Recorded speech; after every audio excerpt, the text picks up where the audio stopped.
안녕하세요. 보일입니다. AI와 붙다 2.0 13번째 시간입니다. 오늘은 매우 흥미로운 주제를 다뤄보고자 합니다. 여러분은 혹시 자신의 생각을 이 컴퓨터에 업로드할 수 있다면 어떨 것 같으신가요? 불가능한 이야기처럼 들리시나요? 말도 안 되는 소리라고 하실 분도 계실 듯합니다. 하지만 현대 과학기술의 발전 속도를 보면요, 이것이 단순한 어떤 공상 과학소설의 어떤 이야기만은 아닐지도 모르겠습니다. 이렇게 인간의 마음을 컴퓨터나 인터넷으로 전송하는 기술, 이른바 마인드 업로딩 기술이라고 하는데요. 오늘은 이 AI를 활용한 바로 이 마인드 업로딩 기술에 대해서 불교적 관점으로 한번 생각해 보겠습니다. 지금 여러분 보고 계시는 영상은 원숭이의 그 생각을 디지털 신호로 전환해서 컴퓨터로 조작할 수 있는지에 대한 설명입니다. 화면 속 원숭이 이름은 페이저입니다. 이 페이저는 지금 조이스틱을 가지고 모니터 화면 속 게임을 하고 있습니다. 놀랍게도 이 페이저는 이 게임을 단 6주 만에 배웠다고 합니다. 보시는 것처럼 페이지는 처음에는 이렇게 조이스틱을 움직이면서 게임하는 법을 배웠는데요. 이 과정에서 뉴럴링크 칩은 이 페이저의 뇌가 조이스틱을 이렇게 움직일 때 발생시키는 그 신경, 신호 패턴을 학습한 겁니다. 이렇게 움직이는 네모를 따라가면서 커셔가 이렇게 네모와 겹쳐지게 할 때마다요, 입으로는 이 달콤한 스무디가 이렇게 흘러나옵니다. 일종의 보상인 셈이죠. 그러다가 나중에는 이 조이스틱 없이도 게임이 가능해진 겁니다. 이 원숭이는 이 생각만으로 이 커셔를 움직이면서요, 게임을 하고 있는 겁니다. 이 실험의 핵심은 이 원숭이의 두개골에 삽입된 N1 링크라 불리는 작은 칩입니다. 지름 23mm, 두께 8m의 이 작은 칩 안에는요, 무려 2,000개가 넘는 전극이 빽빽히 들어가 있습니다. 이 전극들이 뇌의 신경 신호를 이렇게 실시간으로 읽어내는 거죠. 또 놀라운 것은요, 이 신호들이 이 블루투스를 통해서 컴퓨터로 무선 전송된다는 점입니다. 이 원숭이 페이저의 머리카락 사이로 이렇게 보이는 작은 안테나가 바로 그 역할을 합니다.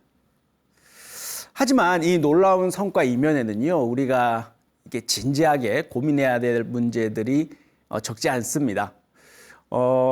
밝혀진 바로는요, 23마리의 실험 원숭이 중 15마리가 사망했다는 사실도 밝혀지고 있고요. 그리고 뇌손상이나 마비, 또 자해 증상이라 그럴까요? 심각한 부작용 사례들도 간과해서는 안 될 것입니다. 그럼에도 불구하고 이 기술이 가진 잠재력은 실로 엄청날 것 같습니다. 여러분 잘 아시는 일론 머스크는요, 이 기술이 단순한 게임을 컨트롤하는 것을 넘어서요, 우리 주변의 전신마비 환자들이 스마트폰을 자유롭게 조작도 하고 의사소통도 하고 심지어 이렇게 걷는 것까지 가능하게 할 것이라고 예측합니다. 그런데 놀라움은 여기서 그치지 않습니다. 얼마 전 일론 머스크의 뉴럴링크사가 그 미국 식품의약국이죠, FDA로부터 승인을 받았습니다.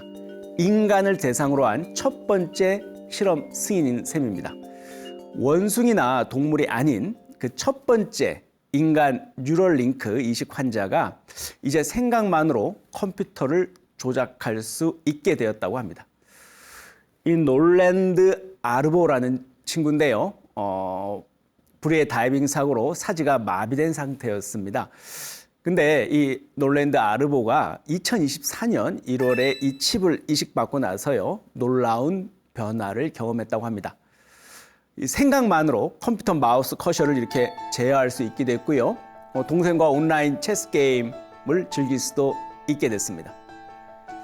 여기서 더 놀라운 것은요, 이 환자가 이른바 마인드 텔레파시라 그럴까요? 다시 말해 생각만으로 문자 메시지를 보낼 수 있게 되었다는 점입니다.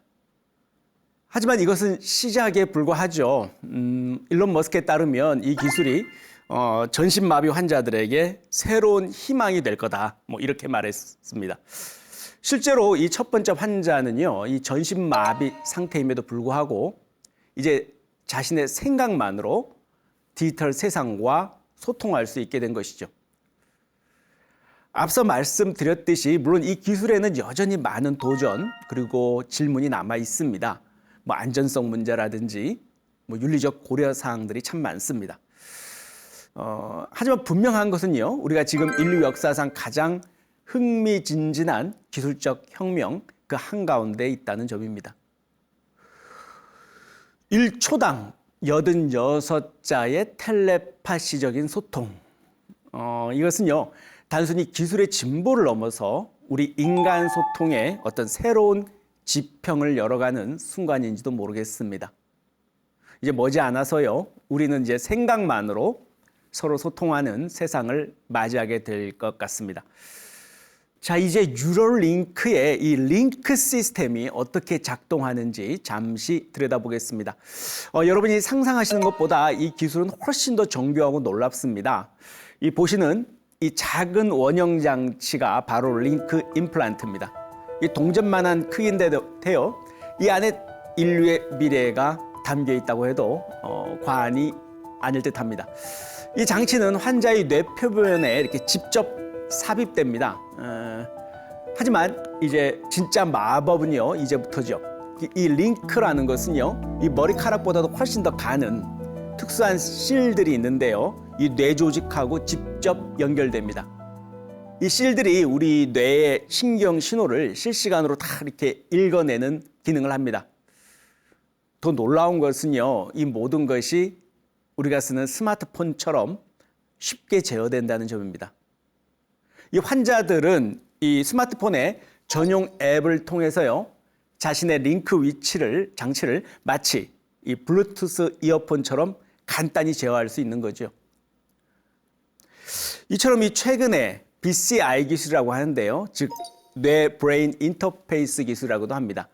이 기술이 비약적으로 발전했는데요, 이 기술을 이렇게 들여다보다 보면 우리 미래에 등장하게 될 기술, 이른바 마인드 업로딩 기술을 떠올리게 합니다. 사실 뭐 SF 영화에서나 등장하는 개념이었는데요, 이 마인드 업로딩이란 것은요, 우리 인간의 의식, 뭐 기억, 그리고 성격까지도 이런 모든 정신적 데이터들을 디지털 형태로 변환해서 컴퓨터나 인공적인 저장 장치에 이렇게 보존할 수 있게 하는 그런 기술을 말합니다. 마인드 업로딩. 그러니까 즉 인간의 두뇌 정보를 인터넷 온라인으로 이렇게 업로드한다는 이야기, 그런 아이디어.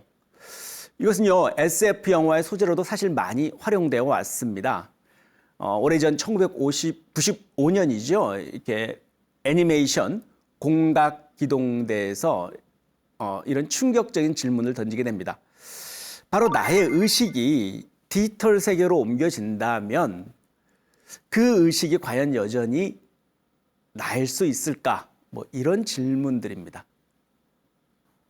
이 애니메이션의 주인공 쿠사나기 소령이요, 이 사이보그 신체를 갖고 있는데 그 불교에서 우리가 말하는 공의 개념, 그 공의 개념을 완벽하게 구현합니다. 이 쿠사나기 소령의 신체는요, 마치 단지 이렇게 껍데기일 뿐이죠. 진정한 자아는 없습니다. 마치 불교의 무아설처럼 말입니다. 더 흥미로운 것은요, 이렇게 네트워크로 연결된 의식들의 이 상호작용입니다. 이것은 마치 우리 부처님께서 설하신 영기설을 현대적으로 재해석한 거로 보입니다. 모든 존재와 존재가 서로 연결되어 있고 상호 의존적이라는 가르침 말입니다. 이 극 중에서 이 전내화라는 개념도 등장하는데요, 우리 인간의 두뇌를 전자화시킨다는 표현입니다. 컴퓨터를 사람의 뇌하고 연결을 해서 뇌 기능을 이 컴퓨터를 매개로 해서 계속 증강해 나간다는 아이디어입니다. 이것을 토대로 해서요, 우리 인간의 두뇌 속 기억, 뭐 또 경험도 복제하고요, 이렇게 추출해낼 수도 있게 됩니다. 그리고 또 역으로 역설계해서 전혀 새로운 생각을 주입할 수도 있게 된다. 뭐 그런 아이디어입니다. 이 영화적 상상력은 여기서 그치지 않습니다. 뭐 또 다른 영화죠. 헐리우드에서 트랜스센더스라는 영화에서도요. 이렇게 유사한 주제를 다루고 있습니다. 여기 보시는 주인공 윌은요. 갑작스럽게 총격을 당해서 죽음에 임박하게 됩니다. 그때 이렇게 주변의 엔지니어들의 도움으로 이 주인공의 정신을 슈퍼컴퓨터에 업로드하는데 성공한다는 스토리입니다. 뭐 과장해서 표현하자면 이 신체적으로 이미 사망을 했는데 그 사망한 사람이 컴퓨터 데이터로 환생한 것입니다. 그 후에 윌은요, 이렇게 인터넷을 돌아다니면서 빅데이터를 모두 빨아들이듯이 학습하게 됩니다. 그러다 보니까 뭐 거의 초인적 수준이 거의 신적 수준에 가까운 전지전능한 능력을 보여주게 됩니다. 뭐 예를 들면 나노 기술을 다 학습했기 때문에요. 태양열 전지판을 만들어낸다든가 뭐 죽은 사람도 소생시킬 정도까지의 엄청난 능력을 보이게 됩니다. 이 신체가 없지만 필요에 따라서 수시로 디지털 휴먼 같은 이미지도 만들어내고요. 그러면서 사람들 앞에 나타나기도 하고 그 존재를 드러내면서 또 자신의 의사를 이렇게 자유롭게 표현합니다. 그렇다면 여기서 우리가 봤을 때 이 주인공 윌, 디지털 데이터로만 존재하는 이 윌을 우리 인간으로 인정할 수 있을까요? 죽음을 목전에 둔 인공지능 연구자의 의식이 컴퓨터로 이렇게 업로드되는 과정. 어쩌면 이것은 새로운 형태의 윤회가 될지도 모르겠습니다. 이 윌은 이렇게 디지털 환생을 하면서요. 그런 스토리를 이어가는데 이게 또 진지한 질문을 우리에게 던지는 거죠. 애초에는 이 윌이 선한 의도로 하지만 디지털 세계에서 계속 왜곡돼서 나타납니다. 이게 바로 우리 불교에서 말하는 업의 법칙이 우리 현실 세계뿐만이 아니라 디지털 세계에서도 작용하고 있다는 것을 잘 보여줍니다. 미래에 아마 이러한 기술이 상용화된다면요, 인간은 이제 스스로 뭐 사이보그화가 된다든가 혹은 내 몸을 기계화시키려는 그런 선택에 서서히 주저함이 없어질 가능성이 크지 않을까, 뭐 이런 생각도 해봅니다. 하지만 또 그러한 삶이 과연 인간에게 행복을 가져다 줄까? 뭐 이건 또 다른 문제겠죠.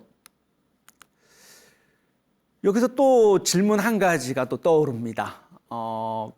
과연 원본이었던 원래 오리지널 나의 정신을 업로드한 인터넷, 그러니까 그 온라인 속 데이터를 나와 같은 존재, 또 나라고 할 수 있을까요? 뭐 이러한 질문은 사실 아주 오래된 철학적 논쟁거리입니다. 이른바 인격 동일성의 문제, 뭐 이렇게도 표현하는데요. 사실 이 논쟁은 고대 그리스까지 소급하고요. 여러분 아시는 아리스토텔레스까지 불러드리게 됩니다.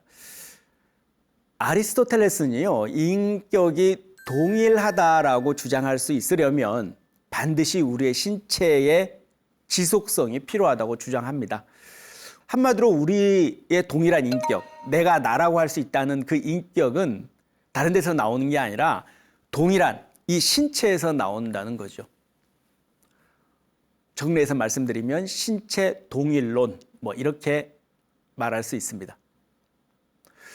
이 아리스토텔레스의 관점에 따르면요, 나의 의식 전반을 이렇게 업로드하더라도 이 신체의 지속성이 이렇게 단절되기 때문에 이 신체가 없어지는 거죠. 그러다 보니까 업로드되기 전에 나하고는 동일성이 없는 다른 존재 형식으로 된 어떤 복제체에 불과한 게 됩니다. 반면에요, 우리 존 로크라는 철학자는요, 이런 경우에 의식의 연속성이 주장하다고 강조합니다. 로크는요, 우리가 나라고 말할 수 있는 것은 신체 그 자체라기보다도 우리의 기억, 과거의 기억들이 현재로 계속 이어져 있기 때문이라는 거죠. 이 존 로크에 따르면요, 우리 신체는 인간의 동일성을 나타내는 어떤 1차적 근거는 될지 몰라도 우리 인격의 동일함을 나타내는 것은 아니라고 보는 겁니다.